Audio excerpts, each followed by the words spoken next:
भारतीय दर्शन की मुख्य विशेषताओं की विवेचना करें। सेमेस्टर 3 फिलॉसफी का ये बहुत ही इंपॉर्टेंट सवाल है जिसे मैं आपको एक ऐसे नोट्स के साथ समझाऊंगा जिसे आप अपने एग्जाम में हूबहू लिख सकते हैं। अगर मेरा ये नोट्स आपके लिए हेल्पफुल हुआ तो मेरे चैनल को सब्सक्राइब करें, वीडियो को अधिक से अधिक लाइक एंड शेयर करें। चलिए दोस्तों आंसर को डिस्कस करते हैं। भारत में दो प्रकार के मत और विचारधाराएं हैं जिन्हें हम आस्तिक और नास्तिक संप्रदाय के नाम से जानते हैं। मतलब सीधा सा है दोस्तों, भारत में दो प्रकार के विचारधाराएं के लोग रहते हैं। जो ईश्वर के अस्तित्व पर विश्वास करते हैं उन्हें आस्तिक बोलते हैं, और जो नहीं करते हैं उन्हें नास्तिक कहते हैं। नास्तिक संप्रदाय के लोग का मतलब ये नहीं है दोस्तों कि वे लोग ईश्वर पर विश्वास बिल्कुल भी नहीं करते, बस ये लोग ईश्वर के आकार यानी जो ईश्वर का आकार होता है, मूर्ति होता है, उस पर विश्वास नहीं करते। ये लोग ईश्वर के निराकार रूप पर विश्वास करते हैं और वेदों पर, उपनिषदों पर भी इनका विश्वास नहीं होता है। इन्हें ही नास्तिक कहते हैं। इन दोनों की विचारधाराएं एक दूसरे से अलग है, अलग होगी भी दोस्तों, क्योंकि आस्तिक संप्रदाय के लोग वेद, उपनिषद और ईश्वर की मूर्ति पर विश्वास करते हैं और नास्तिक संप्रदाय के लोग ऐसा नहीं करते हैं। तो दोनों को विचारधाराएं तो अलग होनी ही है। भारतीय दर्शन की विशेषताओं को समझने के लिए कुछ विद्वानों ने कुछ ऐसे मत या विचार दिए हैं जिनको लोगों ने सही माना है। उन्हीं मतों यानी विचारधाराओं के अनुसार भारतीय दर्शन की कुछ मुख्य विशेषताएं हैं जो निम्नलिखित है। मतलब दोस्तों, भारतीय दर्शन के विचारधाराओं के विद्वानों ने जो भारतीय दर्शन की विशेषताओं को समझने के लिए अपने कुछ विचार दिए हैं, उन्हें अब हम लोग डिस्कस करेंगे, तभी इसको अच्छे से हम लोग समझ पाएंगे। पहली विशेषता है दोस्तों मोक्ष की प्राप्ति यानी मोक्ष प्राप्ति। नास्तिक दार्शनिकों के अलावे सभी भारतीय दर्शन मोक्ष की प्राप्ति को ही अपना अंतिम लक्ष्य मानते हैं। मतलब दोस्तों, नास्तिक संप्रदाय के लोगों को अगर छोड़ दिया जाए तो जितने भी भारतीय दर्शन के लोग हैं और इन्हें मानने वाले हैं, वे लोग अपने जीवन का अंतिम लक्ष्य मोक्ष की प्राप्ति यानी मुक्ति की प्राप्ति यानी स्वर्ग की प्राप्ति को ही अपना अंतिम लक्ष्य मानते हैं। कुछ लोगों का मानना है कि जीवन में दुख सहते हुए ही मोक्ष को प्राप्त किया जा सकता है, लेकिन कुछ लोगों का यह भी मानना है कि जीवन में अगर हम खुशीपूर्वक जीवन बिताते हैं और हमसे दूसरे लोग भी खुश रहते हैं तो यही मोक्ष है। मतलब सीधा सा है दोस्तों, मोक्ष प्राप्ति के अनेक विद्वानों के अलग अलग मत है, विचार है। कुछ लोगों का मानना है कि दुख सहते हुए ही हम लोग मोक्ष को प्राप्त कर सकते हैं, लेकिन कुछ लोगों का मानना है कि अगर हम लोग जीवन खुशी खुशी बिताते हैं और हमसे दूसरे लोग भी खुश रहते हैं तो यही मोक्ष है। आई होप दोस्तों आपको पहली विशेषता अच्छे से समझ में आ गया होगा। तो चलिए हम लोग दूसरी विशेषता को डिस्कस करते हैं, जो है आत्मा पर विश्वास।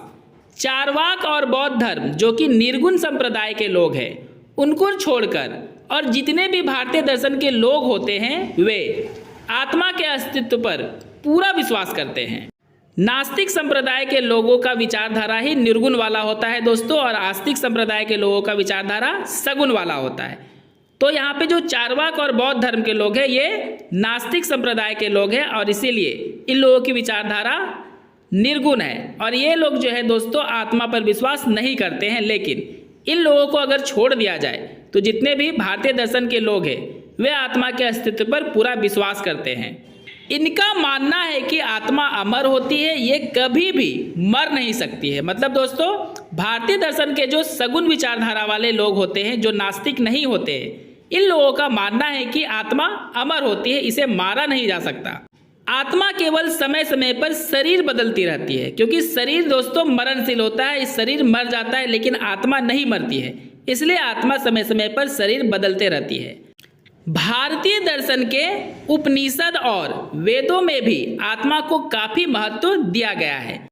मतलब सीधा सा है दोस्तों, भारतीय दर्शन के जो विचारधाराएं हैं उनमें आत्मा के महत्व के बारे में तो बताया ही गया है, लेकिन भारतीय दर्शन के जो उपनिषद और वेद है उनमें भी आत्मा को काफी महत्व दिया गया है।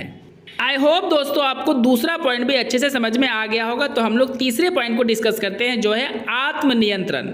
मोक्ष प्राप्त करने के लिए सबसे ज़्यादा जरूरी होता है खुद पर विश्वास और खुद पर नियंत्रण रखना, क्योंकि दोस्तों जब हमें खुद पर ही विश्वास नहीं होगा और खुद के मन पर नियंत्रण नहीं होगा तो हम लोग मोक्ष की प्राप्ति बिल्कुल भी नहीं कर सकते हैं, क्योंकि जब तक नियंत्रण नहीं होगा तो हम लोग बुरे काम जरूर करेंगे, और नियंत्रण होगा तो हम लोग केवल अच्छे काम करेंगे और अच्छे लोगों के साथ रहेंगे और अच्छे कर्म करेंगे। और यही सब करके तो दोस्तों मोक्ष की प्राप्ति होती है। मानव का मन बहुत चंचल होता है जो एक स्थान पर नहीं टिकता है, और इसी कारण मानव अनेकों बुरे काम कर देता है।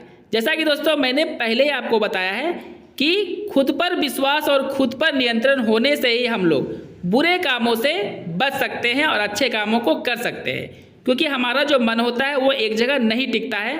यह आप भी महसूस किए होंगे।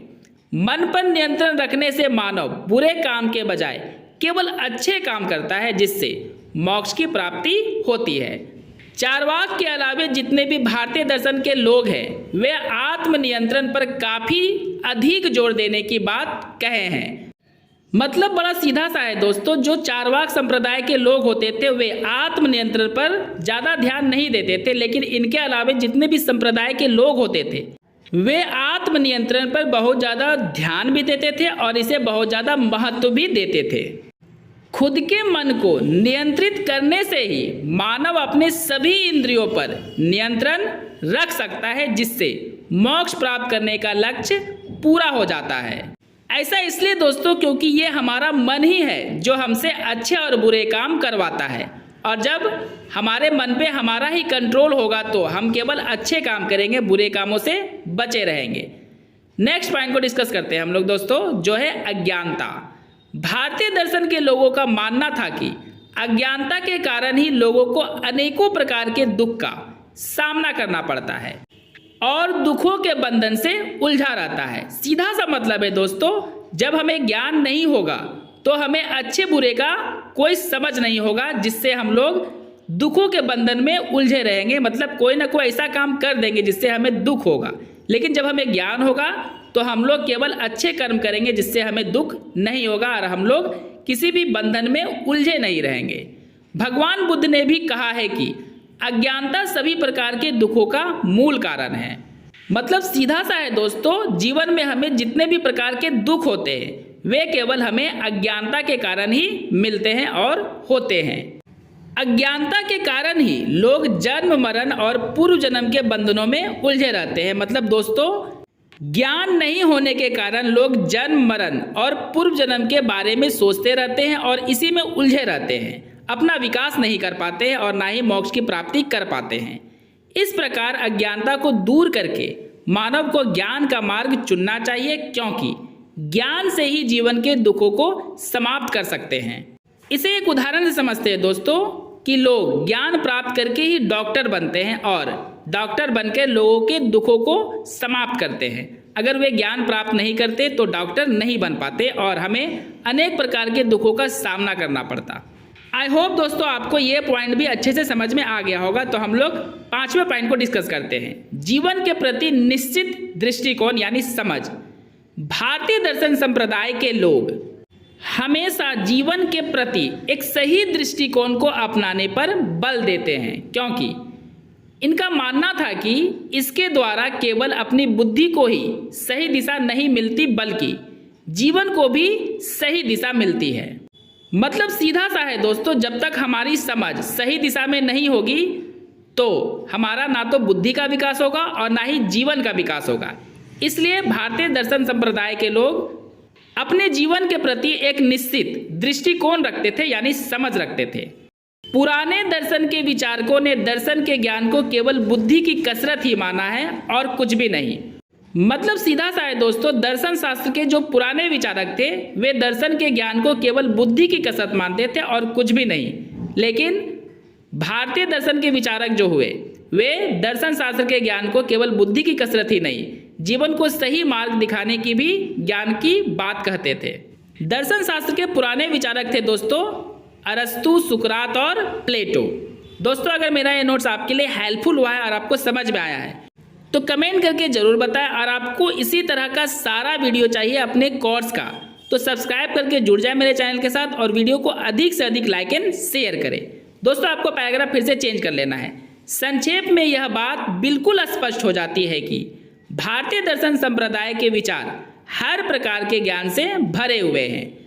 भारतीय दर्शन के ज्ञान को प्राप्त करना सही ज्ञान प्राप्त करने जैसा है।